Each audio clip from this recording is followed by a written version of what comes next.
এইটো আইৰণ বেছি কাৰণে এমিনেটৰটো কি কয় আইৰণটো মানে অবজাৰ্ভ কৰি ৰাখে মানে সেইকাৰণে এমিনেটৰটো চেম্বাৰত যেতিয়া ফিল্টাৰেশ্যন হৈ যাব তেতিয়া এইটো চেম্বাৰলৈ যাব এইটো শিলবালি ফিল্টাৰটো এইটো মানে প্ৰথম ইয়াত যেতিয়া আইৰণটো বেছি থাকে প্ৰথম ইয়াক বেছিকৈ বেকৱাছ কৰিব লাগে তেতিয়া সিটো ফিল্টাৰলৈ লেতেৰাটো নাযায় আৰু এইটোতে ই মানে কমকে যাব তেতিয়া তালৈ তেতিয়া তাক বেকৱাছ কৰি দিলে সি তেতিয়া ক্লিন হৈ যাব এই নীলাটো ন বেকৱাছ ডেইলি কৰিব লাগে নেকি এইটো ডেইলি কৰিলে বেয়া নহয় অ ডেইলি কৰিলে খুবেই ভাল মানে কাৰণ আচল লেতেৰা পানীটো প্ৰথম ইয়াত আহে প্ৰথম ইয়াত পৰে আৰু পানীটো যথেষ্ট লেতেৰা পানী কুঁৱা পানীটো ইয়াত যেতিয়া এটা লেয়াৰ বহি যায়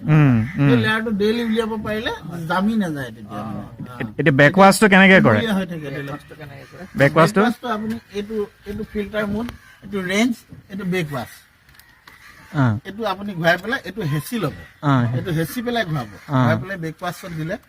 তাৰপিছত পানী চলাই দিলে এইটো বেকৱাছ হৈ থাকিব তলৰ ফালৰ পৰা পানীটো সোমাই এইফালেদি ওলাই বেকৱাছ হৈ পেলাই এইফালে ড্ৰেইন হৈ গ'ল এইটো বুজিছে নাই এই তলত পৰি যাব এইটো তাৰপিছত এইটো ডেইলি কৰিব লাগে হয় নাই ব্ৰেকফাষ্ট আপুনি 15 মিনিট বা 10 মিনিট কৰাৰ পিছত যেতিয়া অলপ পৰিষ্কাৰ পানী দেখিব তেতিয়া এইটো ৰেঞ্জত দিব পাছত নেক্সট ৰেঞ্জ মানে ৰেঞ্জ বস্তুটো গম পাইছে নে ঘুটালা যেনেকে ঘুটালি দিয়ে দুই ফালৰ পৰা পানীটো সোমাই পেলাই মিডিয়াটো লৰাই দিব চেপে কোনে যিবোৰ মলি থাকে তেতিয়া ৰেঞ্জে উলিয়াই ৰেঞ্জটো কিমান দেৰি কৰিব লাগে 5 মিনিট মানে তাতো ৰেঞ্জতো লেতেৰা পানী আহিব প্ৰথম পৰিষ্কাৰ পানী আহিব প্ৰথম পৰিষ্কাৰ মানে দুই ফালৰ পৰা যেতিয়া পানী সোমাই এটা ৰাস্তাই ওলাব লেতেৰাটো তেতিয়া প্ৰথম যিখিনি ভাল পানী সোমাই সেইখিনি ওলাই থাকে যেতিয়া মিক্সিং হ'ব তেতিয়াহে লেতেৰা পানী লাষ্টলৈ ওলাব সেই ৰেঞ্জত যেতিয়া ভাল পানী আহিব তেতিয়া আকৌ এবাৰ ফিনিচিং বেকৱাছ দিব লাগে এবাৰ আকৌ লাষ্টত আকৌ এবাৰ বেকৱাছ আৰু যদি কিবা লেতেৰা থাকে সেইখিনি ওলাই যাব যেতিয়া মানে বেকৱাছ কমপ্লিট ভাল পানী আহি গ'ল বেকৱাছত তেতিয়াহে ফিল্টাৰ মটত দিব লাগে এইটোৱে মেইন বস্তু নহ'লে ফিল্টাৰটো ডেমেজ হৈ যায় হয় নাই এইটো বহুতে নাজানে দৰকাৰ হ'লে আপুনি বেছি যদি থাকে দুবাৰ ৰেঞ্জ দুবাৰ বেকৱাছ কৰে হয় অলপ টাইমটো বঢ়াই লওক আধা ঘণ্টা কৰি লওক আৰু ফিল্টাৰবোৰ এটা এটাকে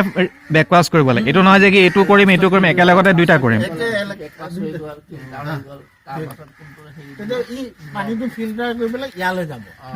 ইয়াত ইয়াৰ ফিল্টাৰ পানীটোৱে ইয়াক বেকৱাছ কৰিব লাগে যদি ইয়াত যদি বোলে পানী ফ'ৰ্চটো কমি যায় তেতিয়া মই মানে এটা শ্বৰ্ট উপায় দিছিলো বাইপাছ ড্ৰেইন মানে ইয়াত ভিতৰত কোনো পানী নোসোমায় এইটো ডাইৰেক্ট বাইপাছ হৈ গ'ল কিন্তু এই মিডিয়াটো অকমান লেতেৰা হোৱাৰ চান্স থাকে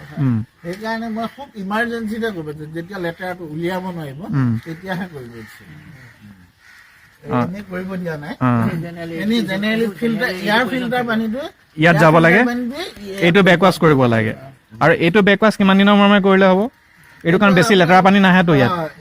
এইটো এসপ্তাহ মূৰত কৰিলে এইটো ডেইলি কৰক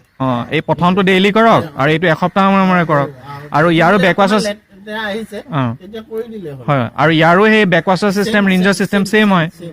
ইয়াৰ পৰা পানীটো গৈ পেলাই আমাৰ আণ্ডাৰগ্ৰাউণ্ড টেংকত পৰি গ'ল আণ্ডাৰগ্ৰাউণ্ড টেংকৰ পৰা আমাৰ সেই ওপৰৰ অভাৰহেড টেংকলৈ গুচি গ'ল